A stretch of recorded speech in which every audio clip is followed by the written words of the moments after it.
মহাবিশ্বের প্রায় ১৩৮০ কোটি বছরের ইতিহাসের তুলনায় মানুষের যাত্রাটা কিন্তু খুবই সামান্য।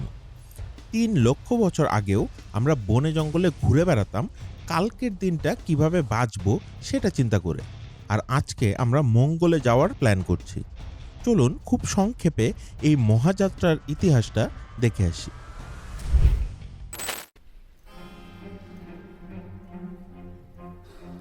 প্রায় ৩ লক্ষ বছর আগে আফ্রিকার জঙ্গলে আমাদের কোনো এক পূর্বপুরুষ যখন দেখলো খালি হাতে হরিণ ধরতে বিরাট ধস্তাধস্তি করতে হয়, তখন সে হয়তো প্রথমবারের মতো একটা যন্ত্র বানালো।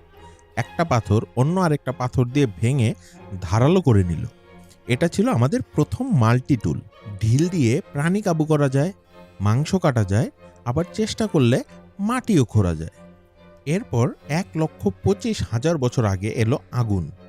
হয়তো বজ্রপাতে বনে আগুন লাগা দেখে কারো মাথায় আসলো, একে বশে আনা গেলে তো মন্দ হয় না, হিংস্র প্রাণীদের ভয় দেখানো যাবে, শিকারের মাংসগুলোকেও একটু ঝলসিয়ে আরামে চাবানো যাবে। খাবার খাওয়া এবং হজম হওয়া সহজ হয়ে গেল, আর মানুষের হাতে জমলো প্রচুর ফালতু সময়। সেই আগুনের চারপাশে বসেই আমরা গসিপ করা শুরু করলাম, যেটাকে আজকের দুনিয়ায় আমরা সোশ্যাল মিডিয়া বলি। ৫,০০০ খ্রিস্টপূর্বের দিকে যাযাবর জীবন থেকে মানুষ মেসোপটেমিয়ায় বা আজকের ইরাক এলাকায় থিতু হওয়া শুরু করলো।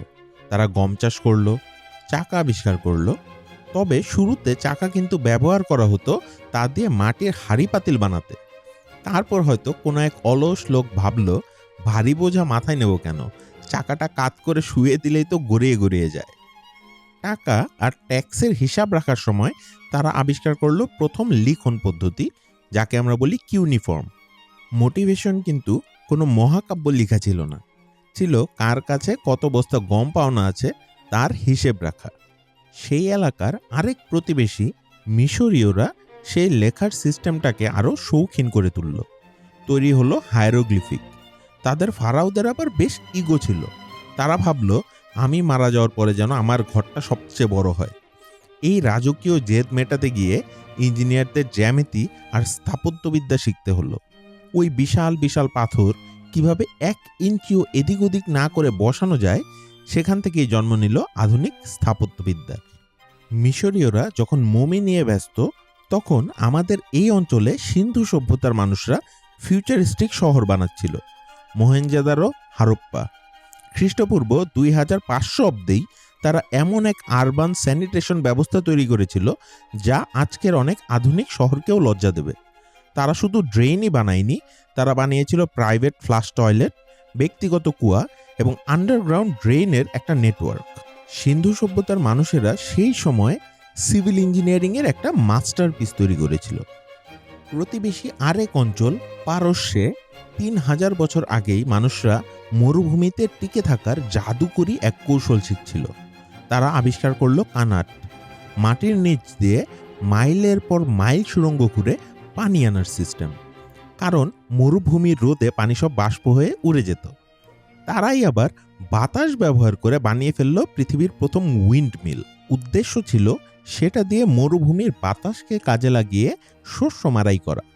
মেসোপটেমিয়া, পারস্য আর মিশরের জ্ঞান যখন ভূমধ্যসাগর পাড়ি দিয়ে গ্রিসে পৌঁছালো, সেখানে জন্ম নিল একদল মানুষ যাদের প্রধান কাজই ছিল প্রশ্ন করা।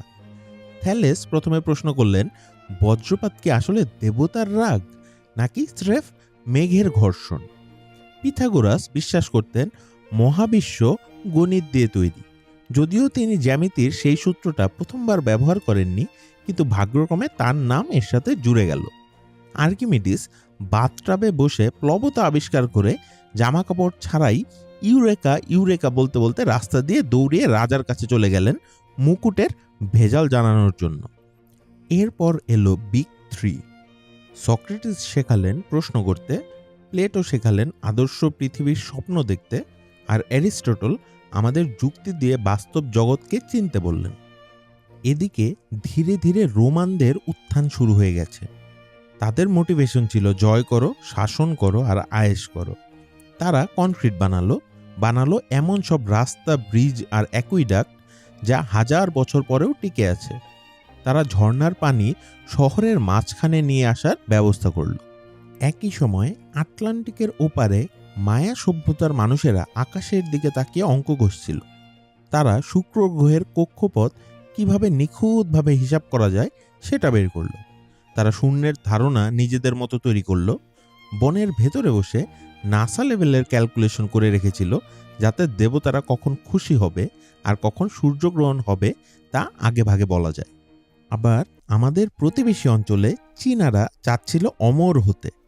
কেমিস্টরা ল্যাবে বসে এমন একটা ড্রিঙ্ক বানাতে চাইলেন যা খেলে মানুষ কোনোদিনও মরবে না। বানাতে গিয়ে ভুল করে তারা বানিয়ে ফেলেন বারুদ বা গান পাউডার।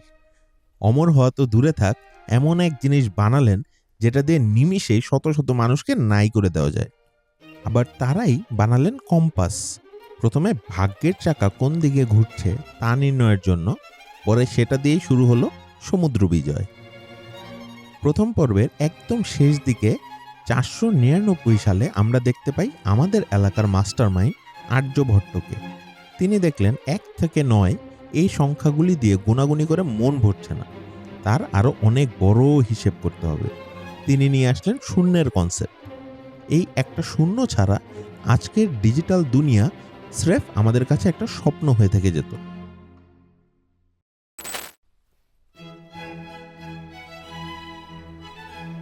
500 খ্রিস্টাব্দের পর থেকে বিজ্ঞানের আবিষ্কারের ঝান্ডাটা হাত বদল শুরু হলো। ইউরোপে চলে এলো অন্ধকার যুগ। রোমান সাম্রাজ্যের পতনের পর ইউরোপ ছোট ছোট অনেকগুলো রাজ্যে ভাগ হয়ে গেল। চার্চের ক্ষমতা অনেক বেড়ে গেল, সাথে বেড়ে গেল ধর্মান্ধতা। সে সময়ই শুরু হলো ইসলামিক স্বর্ণযুগ। আরব সাম্রাজ্যের প্রাথমিক টালমাটাল অবস্থা আর গৃহযুদ্ধগুলো একটু হাতের নাগালে আসতেই শুরু হলো জ্ঞান অর্জনকে গুরুত্ব দেওয়া। আব্বাসীয় খলিফারা বুঝতে পারলেন রাজ্য চালাতে হলে শুধুমাত্র সামরিক আর ব্যুরোক্রেসির শক্তি দিয়েই চলবে না, দরকার জ্ঞান বিজ্ঞানের অগ্রগতি। বাগদাদে গড়ে উঠল হাউস অফ উইজডম। দুনিয়ার তাবৎ সব পণ্ডিতেরা সেখানে এসে জমা শুরু করলো। সেখানেই আল খোয়ারিজমি ইন্ডিয়ান ম্যাথমেটিক্স আর গ্রিক জিওমেট্রিকে একসাথে করে সেটাকে আরও অ্যাডভান্স করে বানিয়ে ফেললেন অ্যালজেব্রা বা বীজগণিত। আজ আপনি যে ফেসবুক আর ইউটিউবের অ্যালগোরিদমে আটকা পড়ে গেছেন, সেই অ্যালগোরিদমের গোড়াপত্তনও হয়েছিল আল খোয়ারিজমির হাত ধরেই। একই সময়ে কায়রোতে ইবনে আল হাইথম একটা অন্ধকার ঘরে তাঁবুর ফুটো দিয়ে আসা আলোর নাচ দেখে বুঝে ফেললেন যে চোখের কোনো নিজস্ব আলো নেই। তিনি ক্যামেরা অবস্কিউরা বানিয়ে আধুনিক আলোক বিজ্ঞানের ভিত্তি গড়লেন। আর ইবনে সিনা চিকিৎসার এমন এক এনসাইক্লোপিডিয়া লিখলেন যা পরবর্তীতে 500 বছর পর্যন্ত ডাক্তারদের প্রধান অস্ত্র হয়ে রইল। এরপর সময় গড়ালো। ক্রুসেড আর বাণিজ্যের উচিলায় এই জ্ঞানগুলো যখন ইউরোপের দরজায় কড়া নাড়ল, তখন সেখানে এক বিশাল পরিবর্তনের হাওয়া বইল, যাকে আমরা বলি রেনেসাঁ। বিজ্ঞানের অগ্রগতির ঝান্ডাটা আরও একবার হাত বদল হলো। জার্মান ইনভেন্টর জোহানেস গুটেনবার্গ চাইলেন জ্ঞান যেন শুধু শাসক আর যাজকদের কুক্ষিগত না থাকে। তিনি বানিয়ে ফেললেন ছাপাখানা। বই এখন সস্তা, আর জ্ঞান এখন পাড়ার মোড়ের চায়ের দোকানে। কোপার্নিকাস আর গ্যালিলিও আকাশের রহস্য বের করা শুরু করলো, আর মহাকাশ নিয়ে আমাদের হাজার বছরের যে ধারণা সেটা পাল্টে যেতে থাকলো। গ্যালিলিও বৃহস্পতির চাঁদ দেখে প্রমাণ করলেন পৃথিবী মহাবিশ্বের কেন্দ্র নয়, বরং সবগুলো গ্রহ সূর্যকে কেন্দ্র করে ঘুরছে।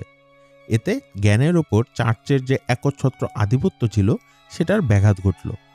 তাকে কারাবন্দী করা গেলেও জ্ঞান আর সত্যকে কারাবন্দী করা গেল না। নতুন নতুন এই আবিষ্কারগুলো যখন ইংল্যান্ডে পৌঁছালো, তখন সেখানে এক অদ্ভুত যুবকের মাথায় গাছ থেকে একটা আপেল পড়ার পর তার মাথাটাই খারাপ হয়ে গেল। তিনি 2 বছরের মধ্যে মহাকর্ষ আর আলোর গভীর সব রহস্য বের করে ফেললেন। এর পাশাপাশি শখের বসে ম্যাথমেটিক্সের একটা নতুন মাথা ব্যথা আবিষ্কার করে ফেললেন, যার নাম ক্যালকুলাস। একই সময়ে নেদারল্যান্ডসের এক কাপড় ব্যবসায়ী রবার্ট হুক তার অণুবীক্ষণ যন্ত্র দিয়ে অবাক হয়ে দেখলেন বৃষ্টির এক ফোঁটা পানিতে হাজার হাজার ক্ষুদ্র প্রাণীরা ঘুরে বেড়াচ্ছে।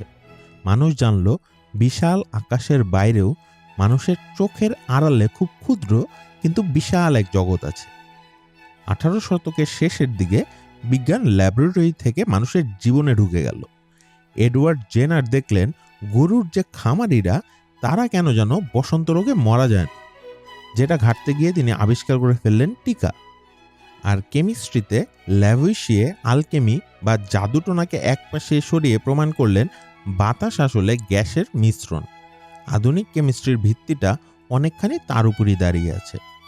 আর ওদিকে জেমস ওয়াট বাষ্পীয় ইঞ্জিনকে এমনভাবে উন্নত করলেন যে আস্তে আস্তে আমাদের ঘোড়ার গাড়ির দিন শেষ হয়ে গেল, শুরু হলো ইঞ্জিনের যুগ। জেমস ওয়াট যেখানে আমাদের শক্তি দিয়েছিলেন আগুন আর পানির মাধ্যমে, ফ্যারাডে সেখানে দিলেন একটি তার আর চুম্বকের মাধ্যমে। তিনি যখন একটা লোহার রিংয়ের চারপাশে তার জড়িয়ে চুম্বক নাড়াচাড়া করলেন, তিনি আবিষ্কার করে ফেললেন প্রকৃতির এক অদৃশ্য শক্তি, যা হলো ইলেকট্রোম্যাগনেটিজম। স্রেফ চুম্বক আর তার নিয়ে খেলতে খেলতে বানিয়ে ফেললেন ইলেকট্রিক মোটর আর জেনারেটর। মানুষ বুঝতে পারলো বিজ্ঞান দিয়ে শুধু আকাশই দেখা যায় না, এ দিয়ে টাকাও কামানো যায়।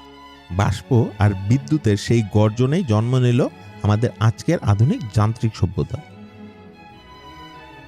তো শেষ চ্যাপ্টারে ঢোকার আগে আমি জানি এই টপিক নিয়ে ঘন্টার পর ঘন্টার ভিডিও বানানো যায়, তবে আমার কাছে যেসব ইনভেনশন বা ডিসকভারি খুবই সিগনিফিকেন্ট মনে হয়েছে, যেটা দিয়ে 15 মিনিটের একটা ভিডিও বানানো যায়, সেগুলোই আমি পিক করছি।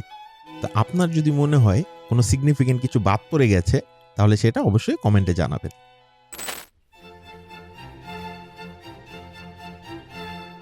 1850 সালের পর দুনিয়াটা যেন রকেটের গতিতে ছুটতে শুরু করলো। প্রথম সবচেয়ে বড় ধাক্কাটা দিলেন Charles Darwin. On the origin of species বইটাতে তিনি বললেন, মানুষ আসলে কোনো স্পেশাল প্রাণী না, আমরা সবাই কোটি কোটি বছরের বিবর্তনের ফসল। পৃথিবীতে যত প্রাণী ছিল, আছে এবং থাকবে, কোনো না কোনোভাবে আমরা সবাই আসলে কানেক্টেড। তার উদ্দেশ্য ছিল প্রকৃতির বৈচিত্র্যের পেছনে থাকা যে সিস্টেমটা, সেটা বোঝা। আমাদের ইগোতে বিশাল একটা চোট আসলো, কিন্তু বায়োলজির মোড় ঘুরে গেল চিরতরে। একই সময়ে কেমিস্ট্রির সব জট পাকানো মৌলগুলোকে এক লাইনে দাঁড় করালেন দিমিত্রি মেন্ডেলিভ। তার সেই বিখ্যাত পর্যায় সারণী বানালেন। মহাবিশ্বের বিল্ডিং ব্লকগুলোকে মানুষ একটা ডায়েরিতে গুছিয়ে রাখা শুরু করলো। এরপর এলো বিংশ শতাব্দীর সেই রাজকীয় ডুও, মাদাম কিউরি এবং অ্যালবার্ট আইনস্টাইন। মেরি কিউরি ক্যান্সারের চিকিৎসা খুঁজতে গিয়ে আবিষ্কার করলেন তেজস্ক্রিয়তা। সেই তেজস্ক্রিয়তায় একসময় তার জীবন কেড়ে নিল। আর ওদিকে পাগলাটে আইনস্টাইন 1 বছরে 3টা পেপার লিখে পদার্থবিজ্ঞানের পুরনো অনেক নিয়মকানুন ভেঙে চুরমার করে দিলেন। তিনি প্রমাণ করলেন আলো আসলে ফোটন নামক একটা শক্তির কণা। তিনি দেখালেন গাণিতিকভাবে যে চোখের আড়ালে থাকা পরমাণুর যে অস্তিত্ব, সেটা আসলে বাস্তব। তিনি আরও বললেন সময় আর জায়গা ফিক্সড কিছু না, সব আপেক্ষিক। তার সেই বিখ্যাত E=mc² সমীকরণের মাধ্যমে তিনি বিশ্বকে জানিয়ে দিলেন যে সামান্য ভরের মধ্যেও লুকিয়ে থাকতে পারে অকল্পনীয় শক্তি। এরপরই হলো বিজ্ঞান আর রাজনীতির রক্তাক্ত আলিঙ্গন। যে নিউক্লিয়ার এনার্জি দিয়ে পুরো পৃথিবীকে আলোকিত করা সম্ভব, সেই একই এনার্জি দিয়ে লাখ লাখ মানুষকে এক নিমিষে ছাই করে দেওয়াও সম্ভব। যুদ্ধ শেষ হতে না হতেই শুরু হলো ডিজিটাল বিপ্লব। অ্যালান টুরিং এমন এক মেশিনের কল্পনা করলেন যা মানুষের মতো চিন্তা করতে পারবে। সেই চিন্তা থেকেই জন্ম নিল কম্পিউটার। 1950-এর দশকে সিলিকন চিপ আর ট্রানজিস্টর আবিষ্কার হওয়ার পর সেই কম্পিউটার ছোট হয়ে চলে এলো আমাদের টেবিলে। এরপর এলো ইন্টারনেট।